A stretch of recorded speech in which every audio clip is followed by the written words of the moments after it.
Hello everyone, welcome to our YouTube channel. मैं CA Khurshid Ansari.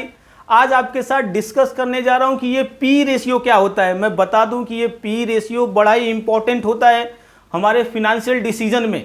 हम किसी कंपनी के स्टॉक का एनालिसिस करते हैं, किसी शेयर्स का एनालिसिस करते हैं, तो उसमें हमको पी रेशियो जरूर देख लेना चाहिए कि ये पी रेशियो क्या बोल रहा है। ओके, देखिए, अगर जो मैं आपसे पूछूं कि एक शेयर्स है एचडीएफसी बैंक और उसका आज का शेयर्स का भाव है 1655 रुपये का, तो ये 1655 रुपये का जो भाव है वो शेयर्स का प्राइस ज़्यादा है कि कम है, इसमें इन्वेस्ट करना चाहिए या नहीं करना चाहिए, तो देखो आप डिसीजन नहीं ले पाओगे। लेकिन अगर जो मैं आपको एक बार पी रेशियो के बारे में सिखा दूं कि ये पी रेशियो क्या होता है, इसका हम यूज कैसे करते हैं, देन इन दैट केस आप कुछ हद तक आप ये समझ पाओगे कि ये 1655 रुपया जो एचडीएफसी के शेयर्स का भाव चल रहा है मार्केट में, वो भाव ज्यादा है या कम है, इस प्राइस पे हमको इन्वेस्ट करना चाहिए कि नहीं करना चाहिए। तो आइए आज की इस वीडियो में इसको अच्छे से समझ लेते हैं कि पी रेशियो क्या होता है। देखिए, ये जो पी रेशियो है, पी रेशियो में यहां पे जो पी है वो स्टैंड करता है प्राइस ऑफ द शेयर्स के लिए। ओके, कि मार्केट में अभी शेयर्स का प्राइस क्या चल रहा है, करंट मार्केट प्राइस क्या है शेयर्स का। ओके, और दूसरी साइड यहां पे जो ई है, ई का मतलब होता है अर्निंग पर शेयर। ओके, सो यहां पे प्राइस और अर्निंग के बारे में बात चलेगी। और देखिए रेशियो क्या होता है, रेशियो, सो रेशियो एक मैथमेटिकल फंक्शन है, एक मैथमेटिक्स में टूल है जो क्या करता है, जो रिलेशनशिप एनालिसिस करने में हेल्प करता है कि दो चीजों के बीच में क्या रिलेशनशिप है। ओके, और यहां पे एक चीज होता है न्यूमरेटर और दूसरा चीज होता है डिनोमिनेटर। ओके, तो यहां पे हम क्या करने वाले हैं, तो देखिए हम यहां पे प्राइस, जो शेयर्स का प्राइस चल रहा है, जो हम पे करने के लिए रेडी है किसी शेयर्स को खरीदने में, और उस शेयर्स को खरीदने के बाद हमको शेयर्स पर एनम रिटर्न क्या देगा, अर्निंग पर शेयर्स क्या देगा, इसका एनालिसिस करने वाले, इसके रिलेशनशिप का एनालिसिस करने वाले। और इसीलिए इस रेशियो को हम एक और नाम से जानते हैं जिसको हम बोलते हैं price to earning ratio. Okay, तो आइए प्राइस अर्निंग रेशियो का फॉर्मूला समझते हैं कि ये फॉर्मूला कैसे बना है। यहां पे देखिए फॉर्मूला में ऊपर न्यूमरेटर में क्या रखा गया है साहब, तो न्यूमरेटर में रखा गया है प्राइस ऑफ द शेयर्स का, कि मतलब कि जो शेयर्स है जो आप खरीदने वाले हो, जिसका एनालिसिस करने वाले हो, उसका शेयर मार्केट में प्राइस क्या चल रहा है। ओके, और दूसरी साइड वो प्राइस चल रहा है, उसको डिवाइड किससे किया जा रहा है, तो डिनोमिनेटर में क्या है, तो डिनोमिनेटर में है अर्निंग पर शेयर। ओके, सो ऊपर क्या लेंगे, करंट मार्केट प्राइस, और नीचे क्या लेंगे, ईपीएस, अर्निंग पर शेयर। और ये अर्निंग पर शेयर कितने दिन का, तो एक साल का। ओके, सो एक एग्जांपल लेते हैं, मान लेते हैं कि जो शेयर्स का ना करंट मार्केट प्राइस जो है वो 1000 रुपया है, और वो एक साल में वो कमा करके कितना देने वाला है, तो देने वाला है वो 100 रुपया। तो इस तरह से अगर जो मैं पी रेशियो निकालूं, प्राइस टू अर्निंग रेशियो निकालूं, तो वो आ रहा है 10 टाइम्स। ओके, 10 टाइम्स आ रहा है। ये 10 टाइम्स का मतलब क्या है, इसका हम इंटरप्रिटेशन कैसे करेंगे, तो देखिए इसका इंटरप्रिटेशन ऐसे होगा कि 1 रुपया अगर जो आप कमाना चाहते हो इस कंपनी से, देन इन दैट केस वो 1 रुपया कमाने के लिए आपको 10 रुपये का इन्वेस्टमेंट करना पड़ेगा।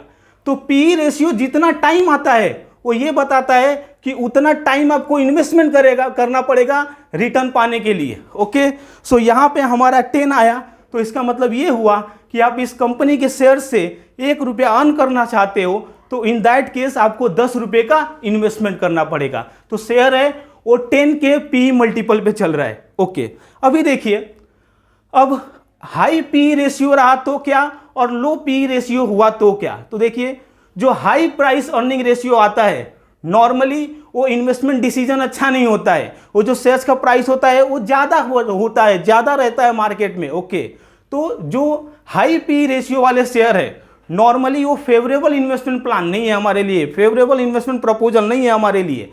दूसरी साइड जो लो पी रेशियो वाले शेयर्स होते हैं वो हमारे लिए फेवरेबल इन्वेस्टमेंट प्रपोजल होते हैं। ओके, ठीक है, आगे बढ़ते हैं। आपको ये कैसे मालूम पड़ेगा कि कंपनी का जो पी रेशियो है वो पी रेशियो हाई है या फिर लो है। हमारे पिछला जो एग्जांपल था उसमें पी रेशियो 10 आया। अब आपको ये कैसे मालूम पड़ेगा कि 10 ज्यादा है कि कम है, कि पी रेशियो इससे ज्यादा होना चाहिए, इससे कम होना चाहिए, कैसे मालूम पड़ेगा, तो देखो इसके लिए हम जिस कंपनी में इन्वेस्टमेंट करना चाह रहे हैं, हम इस एग्जांपल में बैंकिंग सेक्टर का एग्जांपल लिए है ये, तो देखिए फॉर एग्जांपल हम HDFC के शेयर्स में इन्वेस्टमेंट करना चाह रहे हैं, तो हम क्या करेंगे, HDFC के शेयर्स का प्राइस अर्निंग रेशियो निकालेंगे एंड देन उसको कंपेयर करेंगे। सबसे पहले क्या करेंगे, जो इंडस्ट्री का पीई है, इंडस्ट्री का पीई तो बैंक निफ्टी है बैंकिंग स्टॉक के लिए, सो इंडस्ट्री का पी, बैंक निफ्टी का पीई क्या आता है वो देख लेंगे। देन HDFC बैंक का क्या पीई है ये देख लेंगे, यस बैंक का क्या पीई है ये देख लेंगे, और ये सब का एनालिसिस करके हमको समझ में आ जाएगा कि जो HDFC का पीई है उस पीई पे हमको इन्वेस्टमेंट करना चाहिए या नहीं करना चाहिए। तो देखिए यहाँ पे बैंक निफ्टी का मतलब कि ऑन एन एवरेज जो बैंकिंग स्टॉक्स है या बैंकिंग सेक्टर है उसका कितना है, सो यहाँ पे 16 रुपया आपको लगाना पड़ता है 1 रुपया कमाने के लिए। ओके, HDFC बैंक का जो प्राइस अर्निंग रेशियो है वो है 19 टाइम, मतलब क्या, यहाँ पे आपको 19 रुपीज़ लगाना पड़ेगा 1 रुपया कमाने के लिए। उसके बाद से SBI का अगर जो मैं देखूँ तो 8 टाइम से P ratio. Okay, and then Yes Bank का देखूँ तो 75 टाइम से पी रेशियो। तो यहाँ पे अगर जो मैं पी रेशियो को बस बेस मान करके डिसीजन लूँ HDFC बैंक के लिए, तो यहाँ पे मुझे लग रहा है कि इससे अच्छा प्लान SBI बैंक दे सकता है, SBI बैंक से हमको ज़्यादा रिटर्न मिल सकता है। ओके, अभी देखिए यहाँ पे हम डिसीजन कैसे लेंगे कि यहाँ पे HDFC बैंक का है ना एवरेज शेयर प्राइस है, एवरेज शेयर प्राइस है। क्यों एवरेज शेयर प्राइस है, क्योंकि यहाँ पे जो 19 टाइम है ना पी, वो बैंक निफ्टी के पी के थोड़ा सा इर्द गिर्द है। दूसरी साइड जो SBI बैंक है उसका तो पी रेशियो 8 टाइम है, तो इसका हमको क्या लग रहा है कि जो शेयर प्राइस है वो लो चल रहा है। ओके, एंड देन जो यस बैंक है इसका पी रेशियो क्या है 75 टाइम्स। सो ये जो यस बैंक है यहाँ पे हाई शेयर प्राइस चल रहा है। ओके, सो बस मैं पी रेशियो के बेस पे डिसीजन लेना चाहूँ तो मेरा बेस्ट इन्वेस्टमेंट प्रपोजल रहेगा SBI बैंक। ओके, आगे बढ़ते हैं।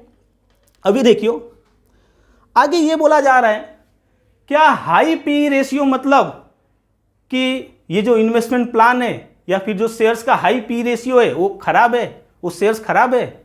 देखिए हमेशा ऐसा नहीं होता, आपको सिचुएशन देखना पड़ेगा कि किस सिचुएशन में पी रेशियो हाई है या पी रेशियो लो है। सो देखिए सबसे पहले यहाँ पे हाई पी रेशियो के बारे में बात करते हैं। सिचुएशन, अगर जो कोई कंपनी है जो हाई ग्रोथ दे रही है और हाई ग्रोथ के साथ साथ उसका हाई पी रेशियो है, देन इन दैट केस वो कंपनी अच्छी है।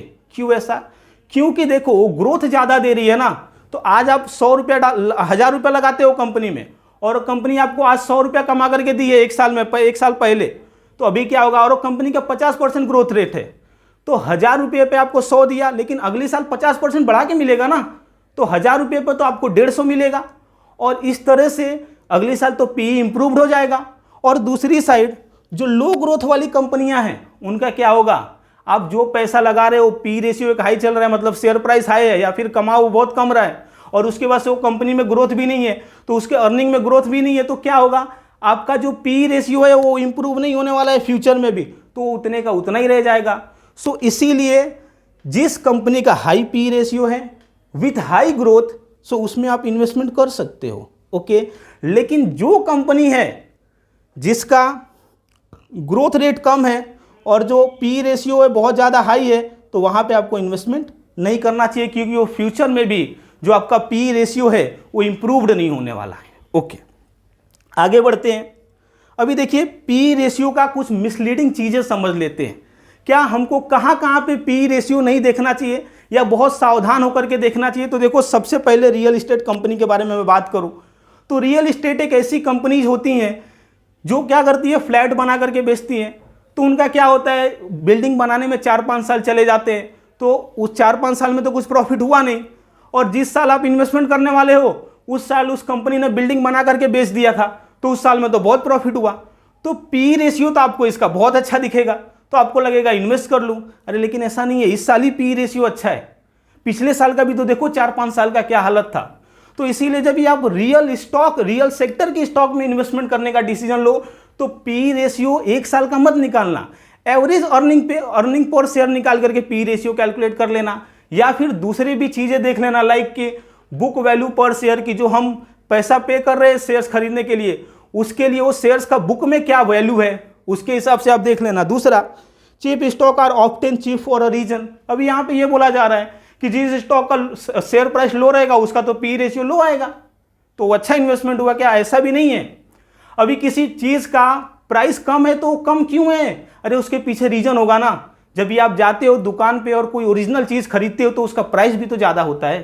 तो आप ये भी देख लेना कि पी रेशियो लो आ रहा है, लेकिन लो आने की वजह से अगर जो प्राइस की वजह से लो आ रहा है तो प्राइस शेयर्स का कम क्यों है? ऐसा तो नहीं उसका मैनेजमेंट सही नहीं है, ऐसा तो नहीं उस शेयर्स में ग्रोथ नहीं है और इसके लिए वो प्राइस कम है और आपका पी रेशियो अच्छा आ रहा है। वैसा ही अभी देखिए जो बेस्ट परफॉर्मिंग स्टॉक है लाइक अमेजॉन, इसका पी रेशियो बहुत ज़्यादा है। अरे होगा ही ना, क्योंकि लोग महंगे पे खरीदेंगे। महंगे पे क्यों खरीदेंगे? क्योंकि वो कमा करके दे रहा है। तो ऐसे स्टॉक का पी रेशियो ज़्यादा भी रहे तो फ्यूचर में इंप्रूव होने वाला है, ये तो हमने पिछले एग्जाम्पल में ही देख लिया। इसीलिए ऐसे शेयर्स में आप इन्वेस्ट कर सकते हो। Okay, then company with the high profit but low cash flow. अभी देखिए पी रेशियो निकालने में दो चीज़ों का यूज होता है, एक तो करंट मार्केट प्राइस और उस पर अर्निंग क्या आ रहा है। अभी किसी कंपनी का अर्निंग बहुत ही अच्छा है, लेकिन जो सेल कर रहे हो ना कस्टमर से रियलाइज ही नहीं हो रहा है, कस्टमर पैसे ही आकर के नहीं दे रहे, लेकर के भाग जा रहे हैं, मतलब बैड डेट्स हो रहा है। तो भले ही आपका पी रेशियो बहुत ज़्यादा दिखेगा क्योंकि अर्निंग आपका ज़्यादा है, लेकिन अर्निंग कैश में रियलाइज हो रहा है क्या, वो भी तो देख लो आप। तो ईपीएस के साथ साथ आपको कैश फ्लो पे भी बहुत अच्छे से ध्यान देना चाहिए। ओके, सो ये मेरा था साहब डिस्कशन आपके साथ पी रेशियो के बारे में। आशा करता हूं आपको बहुत ही अच्छे से समझ में आया रहेगा। सो मिलते हैं अगले वीडियो में अगले टॉपिक के साथ। Thank you.